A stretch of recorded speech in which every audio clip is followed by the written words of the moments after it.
Pues muy buenos días a todos los que nos están observando, nuestra audiencia. Estamos muy contentos por tenerte aquí con nosotros en esta conversación de Net Zero Talks, que es una conversación que procura ahondar en temas de nuestro tiempo y sobre todo pues que son acuciantes y preocupantes. Muchas gracias y bienvenido, Severo. No, gracias a ustedes por la invitación y gracias al equipo, y encantado de platicar con ustedes cuando haya la oportunidad.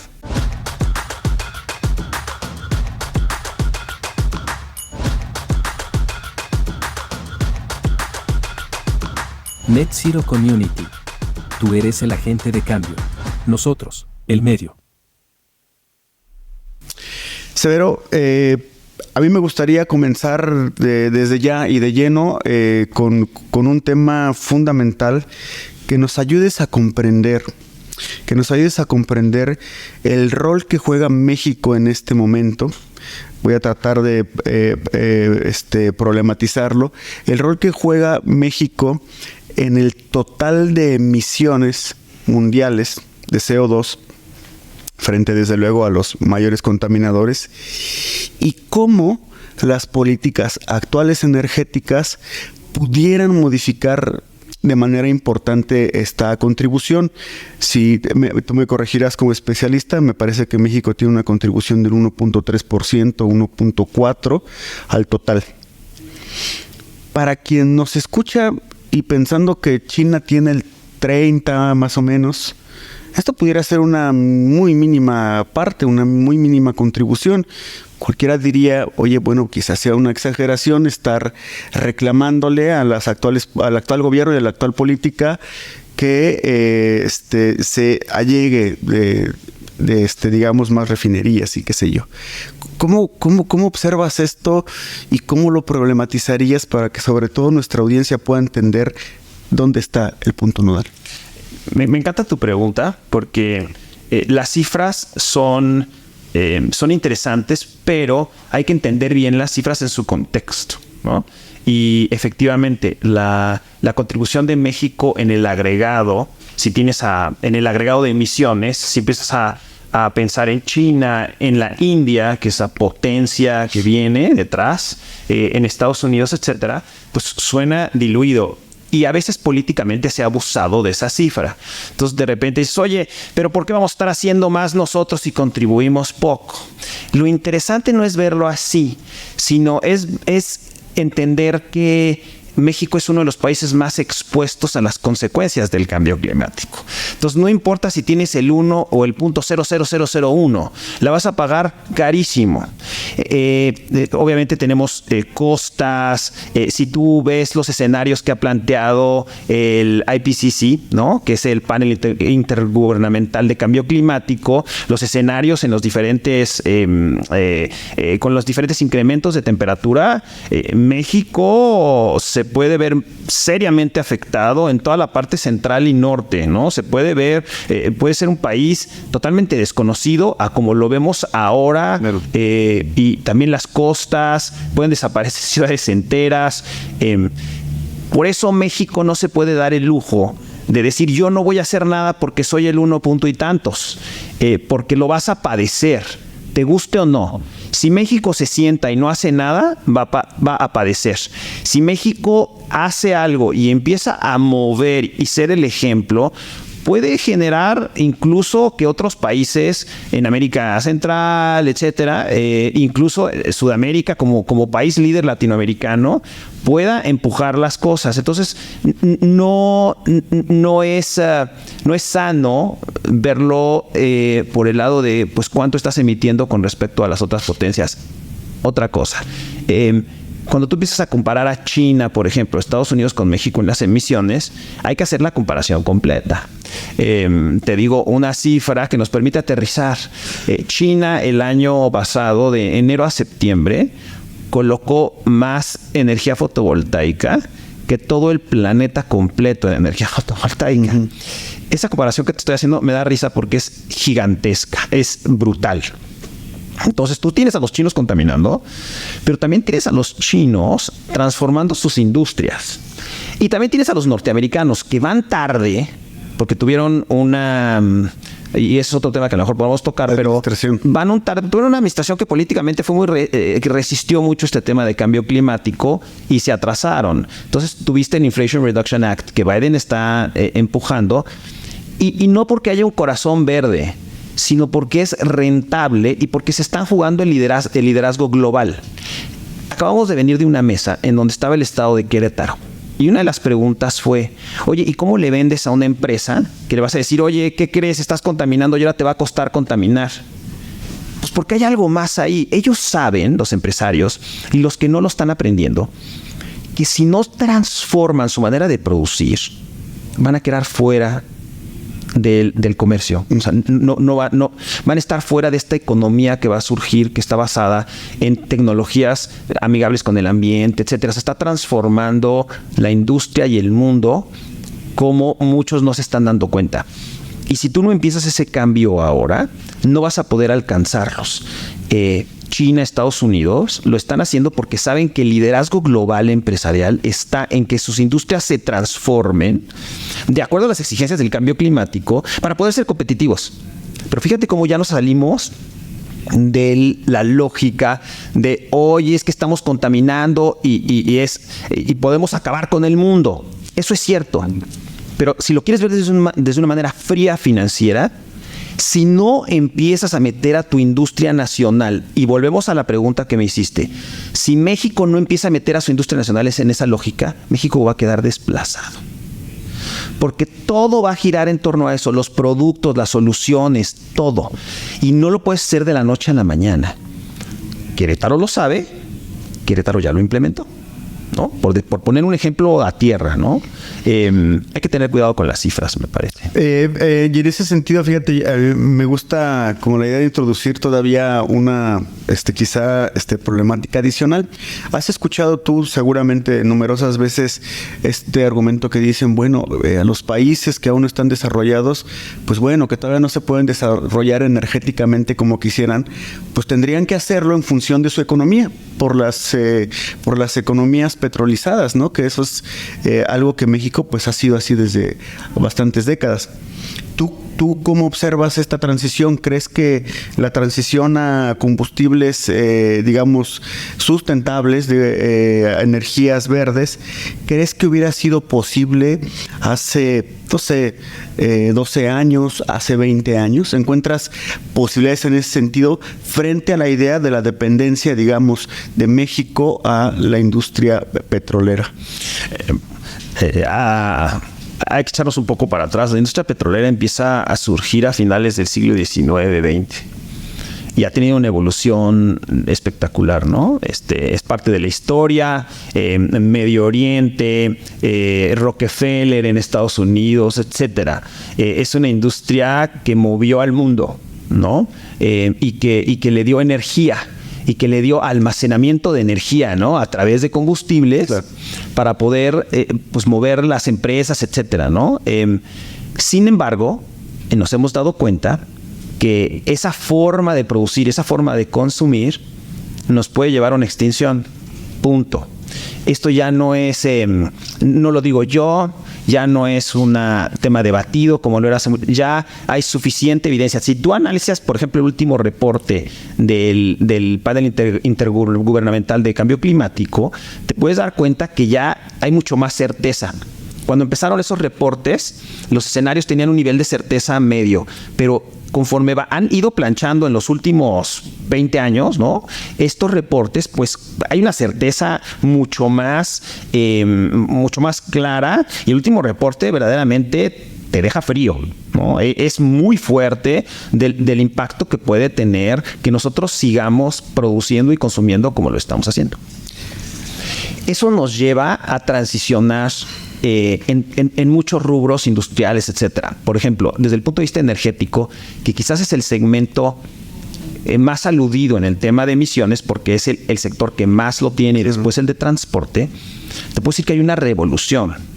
Hay una revolución que está impulsada no solamente por el tema de dejar de emitir CO2, etcétera, sino además hay una revolución muy interesante que es una revolución de abajo hacia arriba.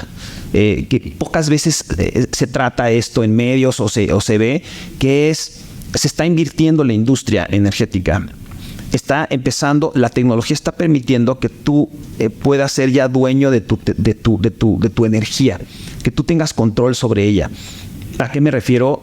Por ejemplo, el fenómeno que vimos ahorita que estábamos platicando de los dispositivos Apple, por ejemplo.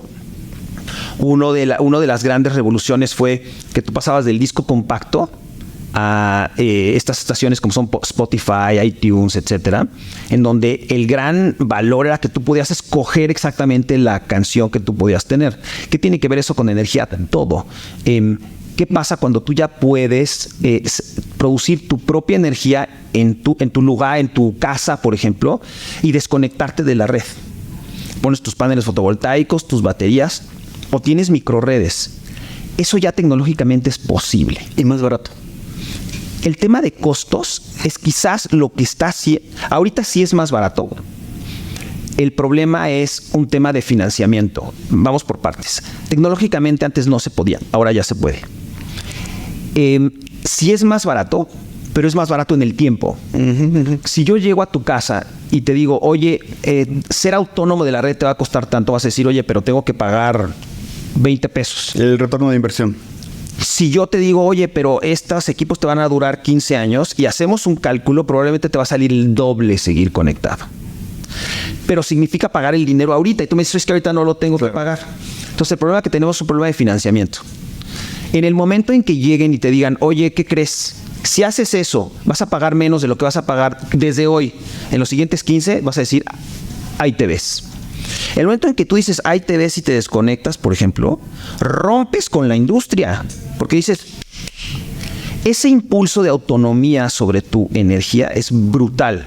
Es tan fuerte como el tema de, oye, ¿por qué ya no compras discos compactos? Porque me gusta escoger la música que yo quiero. Porque me gusta tener control de mi energía. Y eso ya está sucediendo y tecnológicamente ya existe. Entonces, no es un tema de si se va a dar, sino de cuándo. Los escenarios de la Agencia Internacional de Energía nos dicen que por ahí del 2050 la demanda de hidrocarburos va a ser el 30%. Pon tú que se consuman 1 millón de barriles diarios.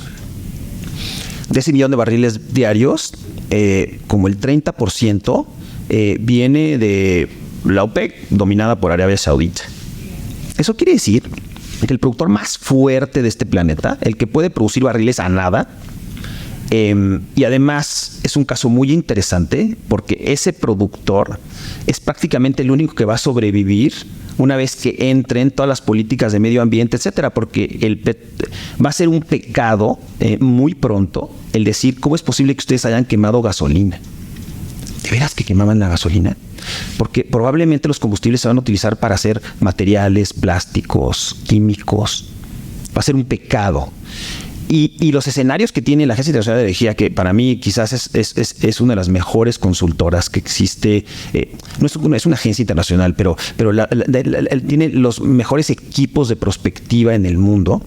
Los escenarios son de que va a haber el 30% de la demanda más o menos, que se me hace sensato, y en ese escenario la industria petrolera ocupa un lugar totalmente distinto.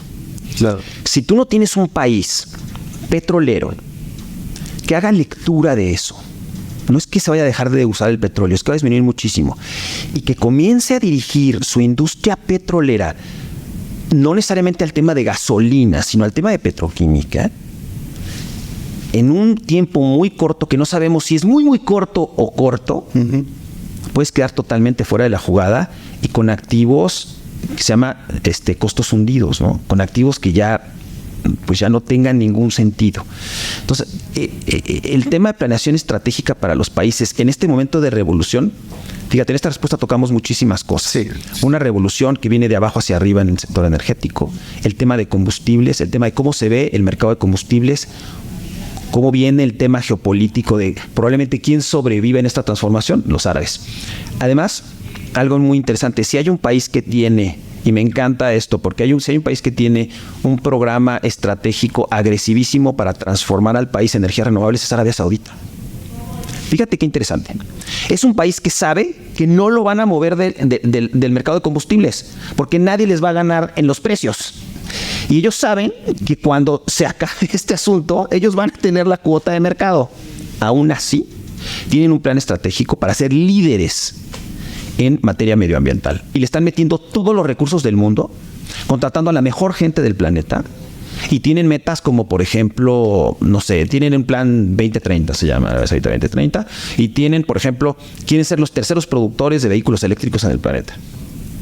Nosotros andamos por el segundo o tercer lugar de productores de vehículos. Eso quiere decir que quieren nuestro lugar.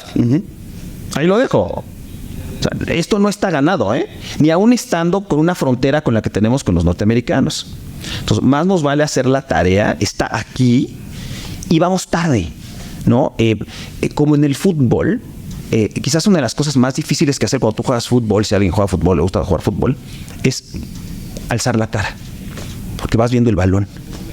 Entonces, alzar la cara, y en temas energéticos, en temas de políticas públicas, y más por el momento que estamos haciendo, tienes que levantar la cara y ver cómo está tu gente, el campo, etcétera. Y eso me parece que ya vamos tarde en ese sentido en México y en otros países también.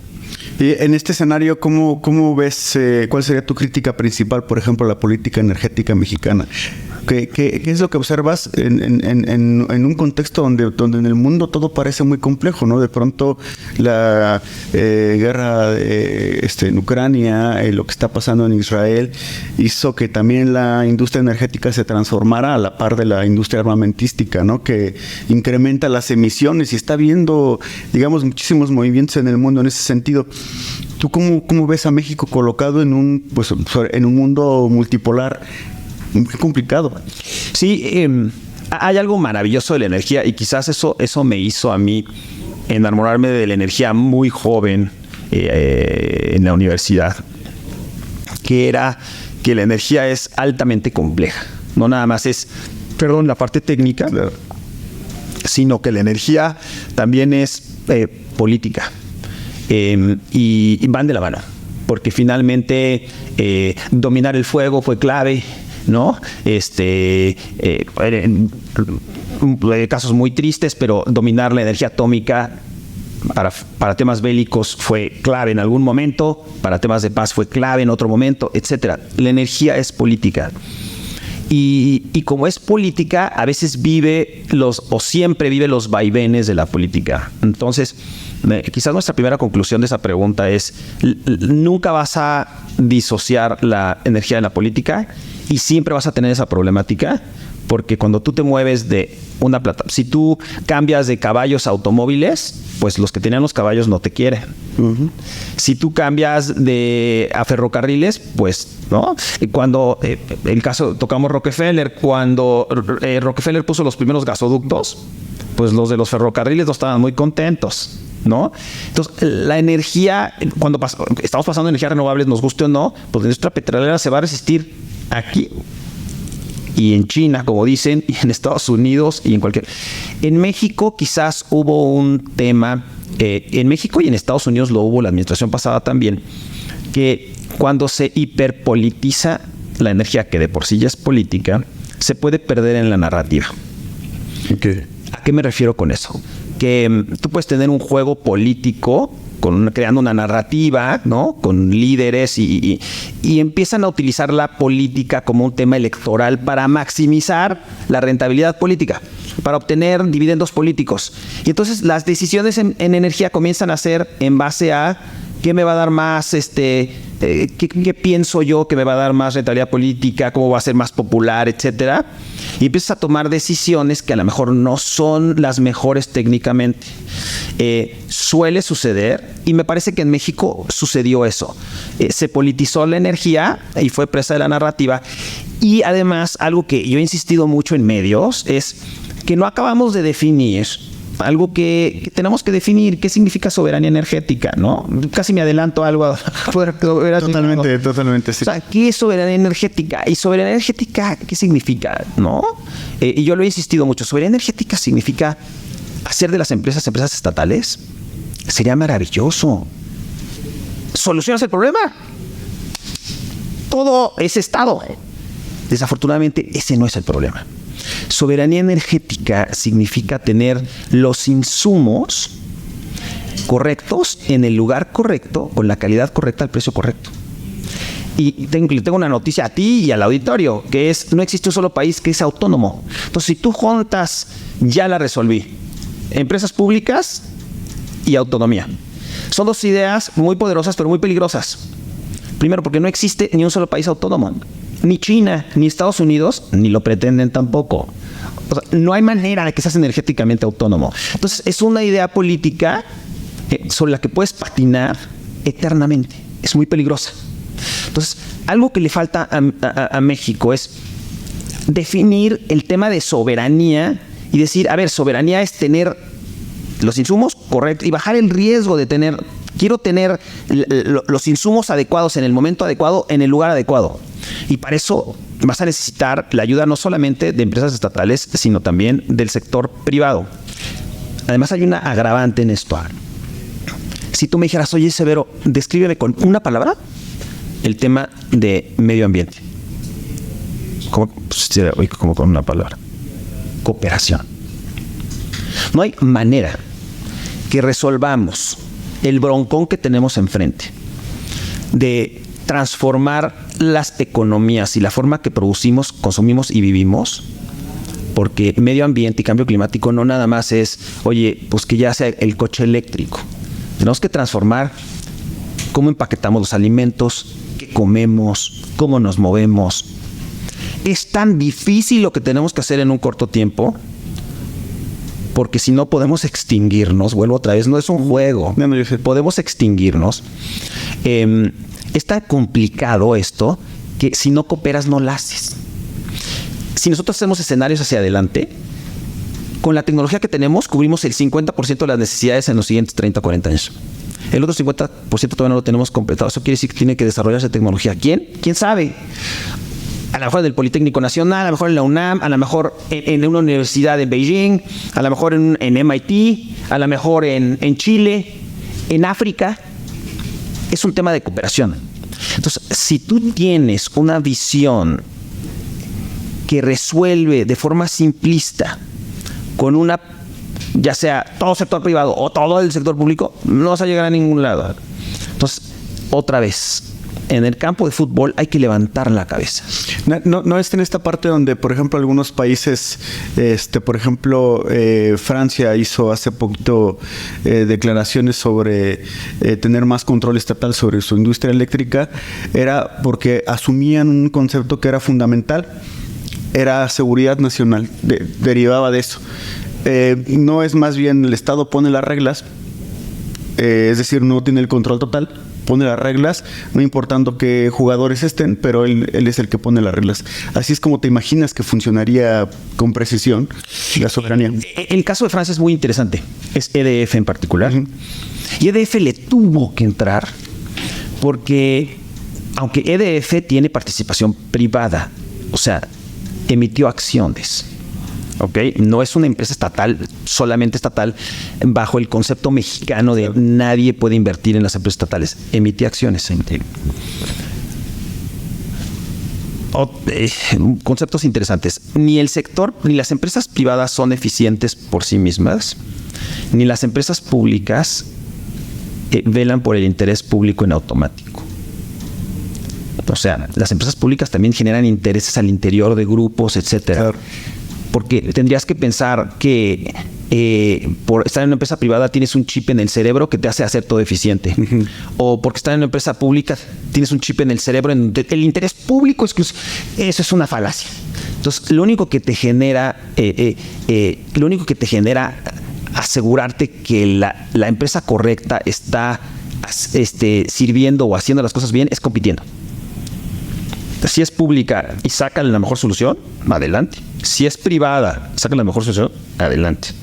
Entonces es un tema de reglas de juego. El Estado debe establecer las reglas de juego para que compitan. No puedes dar patentes de corso. No puedes decir, oye, pues tú como tienes la gorrita estatal, pues ya saliste automático. No, espérame. Si el accionista soy yo, ciudadano, a mí que me demuestren que son los más baratos, los más eficientes y los mejores y que salgan. O sea, ¿por qué le vas a dar una patente? ¿De parte de quién? Si yo soy el que estoy recibiendo el servicio, yo quiero el mejor servicio. Entonces, lo que pasó en Francia fue que esta empresa estatal tiene sinergias, la parte sindical en Francia es muy fuerte, y estaban atorados en el tema de plantas eléctricas, plantas nucleares. O sea, las plantas nucleares están saliendo carísimas, las que están construyendo EDF, más el tema de Ucrania que distorsionó todo el mercado de gas natural en Europa y tuvieron que entrar.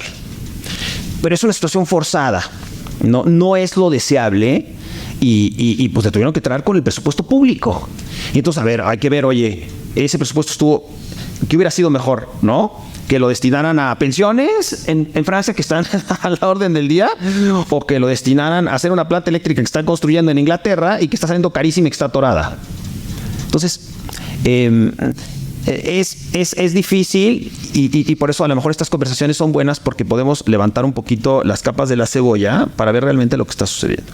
Hace rato ha sucedido en todas las conversaciones que hablamos justo de un concepto que tocaste hace rato, que aparentemente está lejos pues de la parte técnica, energética, climática, que es la narrativa, que es cómo contamos toda esta situación, que es la dificultad a que nos enfrentamos para hacer no solamente más asequible, sino que esta información pueda empezar a transformar o generar cierta conciencia para darnos cuenta de la problemática. Es decir, en el momento en el que nos encontramos, lo que tú observas es que aún no tenemos la solución y seguimos contando los cómo, seguimos más imaginándonos cómo podría ser, o crees que existe ya una fórmula más o menos probada de cómo podríamos hacer una transición ordenada, no problemática desde luego, y al mismo tiempo desde luego generar las mejores condiciones para el futuro y el presente del planeta? Yo creo que si lo ves desde el punto de vista de México, yo creo que el camino es claro. México tiene una vocación desde siempre de economía mixta. A mí me gusta, por ejemplo, y lo he hecho varias veces, citar a Cárdenas, ¿no? Porque si alguien tenía una visión clara de cómo, por ejemplo, el sistema eléctrico, una visión clara de esta economía mixta fue Cárdenas, ¿no? O sea, el que nacionaliza la industria petrolera, tiene una visión mixta, por ejemplo, para la industria eléctrica muy clara. Me parece que después de todos estos años, y para no echarme atrás en la historia, sino regresarme un poco, me parece que hay una vocación mixta de México, de sector público, sector privado. Me parece que ese es el camino que debemos de seguir, pero debemos de poner a todos a raya, a todos, a las empresas públicas y a las empresas privadas, y además engarzarnos con lo que ya sabemos que es la transición energética, que es un reto mayúsculo que nadie lo tiene resuelto, ni China lo tiene resuelto, ni Estados Unidos lo tiene resuelto, ni la India lo tiene resuelto, nadie lo tiene resuelto. Cooperemos. Señores, vean el tamaño de la luz que viene. Claro. Pongámonos a trabajar. El camino es claro y me parece que tenemos que... ¿Tú eres lingüista? Me parece que las narrativas políticas van a estar ahí siempre, pero debe de haber ya un acuerdo nacional de cuáles son los irreductibles. Porque si no, vamos a estar perdiendo tiempo valiosísimo. Y lo que no hay es tiempo. Ahora que nos tenemos que subir a un tren que es ahorita como que lo que está en boga en México en particular, que es el tema del nearshoring. Lo que se escucha en la superficie, no así quizá en el aula, no quizá así en los espacios de discusión más profunda, es la celebración por la llegada de empresas a México. ¿Tú crees que se está discutiendo de manera importante esa forma en la que van a llegar las redes eléctricas, es decir, toda la parte de la infraestructura energética, y que sobre todo, si estas iniciativas de nearshoring no son sostenibles, no lo pueden ser de otra manera en el momento en el que estamos? Sí, los datos nos dicen que la posición de México frente al nearshoring ahorita es subóptima. Eso significa que no estamos exprimiendo el limón como lo deberíamos estar. Y, por ejemplo, los datos que nos muestra Brasil, por ejemplo, que, no sé, el año pasado se metió 120 mil millones de dólares en inversión en energía, por ejemplo, 120 mil millones de dólares. Y además, haciendo proporcional los PIBs, está casi duplicando, ¿no? El beneficio que está obteniendo Brasil en el nearshoring. Sí, pero Brasil está hasta el fondo del globo. Y supuestamente el nearshoring es near the US, ¿no? Near Estados Unidos. Entonces, como que no tiene... Entonces, esos datos nos permiten ver a todas luces que México está teniendo una presencia subóptima a pesar de la fuerza que es migrar. Si alguien tiene alguna vez la oportunidad o ha tenido la oportunidad de estar en China, es importante ver las dimensiones de China. Entonces, mover algo ahí y desplazarlo no cabría todo el nearshoring en México, no lo da México. ¿Sí me explico? Es imposible. Tampoco va a migrar todo, pero estamos tomando un granito. ¿Por qué estamos tomando un granito? Bueno, uno de los componentes definitivamente es el tema energético. Y definitivamente es el tema de energía renovable y definitivamente es el de certeza regulatoria y demás. Porque la energía es muy sensible a eso. ¿Por qué? Porque tú me dices, oye, Severa, me gusta el negocio de la energía. Buenísimo. Tengo 20 pesos y los quiero invertir. Perfecto. Lo que yo te diría es, oye, Antonio, pero ¿qué crees? Tú vas a meter esos 20 pesos, te va a dar buena rentabilidad, pero son negocios a 10 o 15 años, ¿eh? Y además de infraestructura, de que ya no me gustó, la meto en la maleta y me voy. Eso va a estar anclado en el suelo y vas a decir, oye, espérame, pero no va a haber aquí una revolución, este suelo no se va a ir al fondo. O sea, no son inversiones que tú puedas agarrar, cargar y llevarte en la maleta. Entonces, es muy sensible al ambiente. Oye, ¿cuál es el ambiente regulatorio? Oye, ¿hay órganos autónomos reguladores? Oye, ¿está funcionando el sistema legal o no? ¿Es imparcial o es parcial? Entonces, todas esas señales que han entrado en el ambiente político, pues te entorpecen y te enturbian. No es el elemento principal, no es el único elemento del tema energético, también hay otros. Hablan los que conocen estos temas de logística, hablan también de recursos humanos suficientes, Claro. Que dicen que esa es la parte más difícil, otros dicen que no, que porque puedes reentrenar, etcétera. Desde el punto de vista energético, yo te digo que tenemos un rezago importante para la velocidad y para el tamaño de esto, sin duda, y para la necesidad de energías renovables y de renovación de la red, etcétera. No puedes establecer un embudo, no puedes poner un embudo en tu sector energético, soslayando el tema de cooperación, que ya lo hemos platicado y creo que ya queda claro. Pones una duya y atrás quieres meter un oso polar, que es el nearshoring. Pues, ¿por dónde lo vas a meter? O sea, tienes que abrirlo. Y de ahí, del oso polar, nos podemos mover a la transición energética y demás. La transición energética en sí, para que nos demos una idea, la transición energética es la transformación más compleja, técnica, que ha vivido la civilización humana. ¿Ok? Por lo que significa, por la velocidad y por el cambio. Es muy compleja, porque tienes que cambiar hasta la forma en cómo vives. Ese es el tamaño del reto, y se ve así como que todavía no se ve, ¿no? O sea, se van rompiendo récords de temperatura y demás. Cada vez será más evidente. Las generaciones también irán cambiando. Probablemente las generaciones que vienen abajo de nosotros no perdonarán que dudamos, ¿no? Y que fuimos a veces tibios y habrá muchos cómo es posibles, ¿no? Te voy a preguntar una última cosa que justo creo que por lo coyuntural es inevitable no platicarlo, no conversarlo. Estamos escasos 4 meses de que ocurran las elecciones aquí en México y tenemos particularmente, hay que decirlo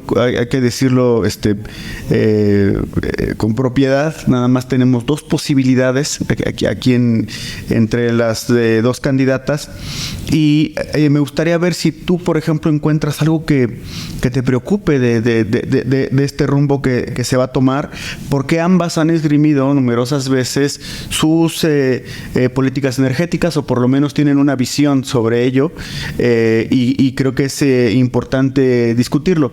Todavía no se hace la presentación de cada una de las propuestas con toda puntualidad, habrá que estudiarlas, pero ¿qué te preocupa de esas visiones que se miran hacia futuro, que tengan cada una de ellas? Me parece que es muy importante que se manden señales claras de la convicción de que se está haciendo una lectura adecuada de la situación que está viviendo el mundo.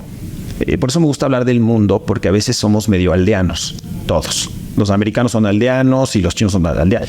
Entonces, no es tu país. O sea, esto es el globo, ¿no? Entonces, cuando tú sales de tu frontera, de tu casa, de tu colonia, de tu vida cotidiana, de que sales de tu casa, vas a trabajar y te regresas, y te das cuenta del sistema en el que formas parte, me parece que hay que entender esa parte y de la importancia que significa para México el tema energético, el tema de cambio climático. ¿Y qué se tiene que hacer? ¿En dónde estamos atrás? ¿En dónde estamos adelante? Todavía no tenemos las campañas y me parece que tendremos que seguir con mucha puntualidad cuáles son los pronunciamientos concretos y los postulados y las plataformas de gobierno de ambas candidatas, ¿no? Porque sí tenemos que evaluar con mucha puntualidad cómo se traduce este concepto de cooperación que hemos visto, ¿no? O sea, no hay manera de resolverlo con un solo equipo. Tienes que meter a todos los equipos porque el reto es mayúsculo. Y me parece que ya vamos tarde. Y además va a haber otra complejidad. También va a haber elecciones en Estados Unidos. Creo que es el momento en el que más elecciones va a haber en todo el mundo. Sí, de hecho, exactamente. Es un año muy complicado y que también las dos partes en Estados Unidos también pueden tener incidencia en todo, pues, incluso los norteamericanos más que México, en cuál va a ser la sintonía con este tema de cambio climático y demás. Porque se viene complejo, ¿no?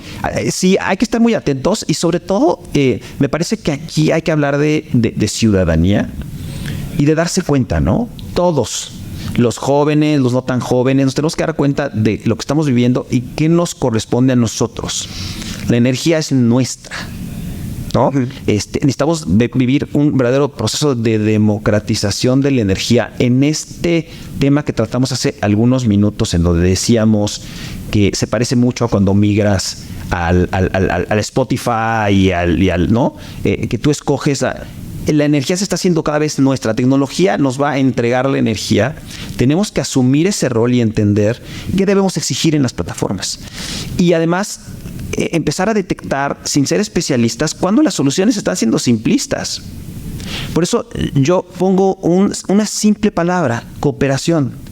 Todo lo que no tenga cooperación ya no está siendo consistente con el broncón que tienes. O sea, el diagnóstico ya si no hay un esquema que plantee cooperación, de alguna manera, no está siendo realista, ¿no? Creo que es un parangón sencillo. Pero es importante, no solamente en el rubro energético, en todos, pero quizás energía, estábamos ya mal acostumbrados a que la energía estaba acomodada.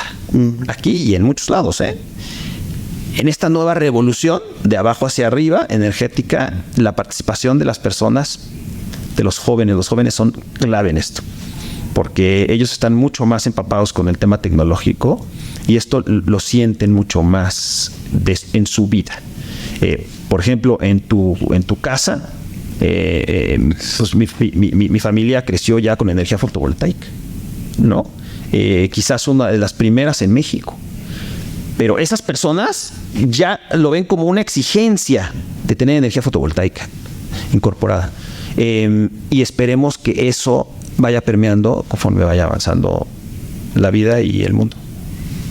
Pues es una excelente manera de terminar, Severo. Te agradecemos un montón que hayas estado con nosotros. Yo creo que estas conversaciones, como decíamos juntos al inicio, son fundamentales y espero que podamos seguir conversando porque nos da para mucho este tema. Te agradezco muchísimo. No, Antonio, encantado de platicar con ustedes, de apoyarlos. Todo lo que sea net cero es bienvenido, mi estimado. Buenísimo, te lo agradezco. Y saludos a tu auditorio también. Bueno, pues a todos nuestra audiencia le agradecemos mucho habernos acompañado en este episodio de Net Zero Talks. Los invitamos a que nos sigan acompañando en las próximas emisiones. Muchas gracias.